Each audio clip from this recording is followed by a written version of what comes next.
camiño no ceo, hai un camiño de estrelas e hai ao final un destino que ao lonxe te espera.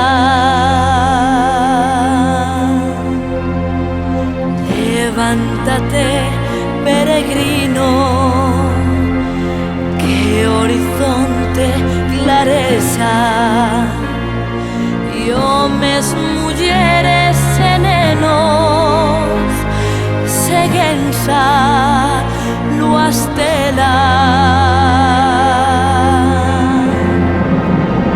Que o corazón faga chamas se a tua esperanza fraquea,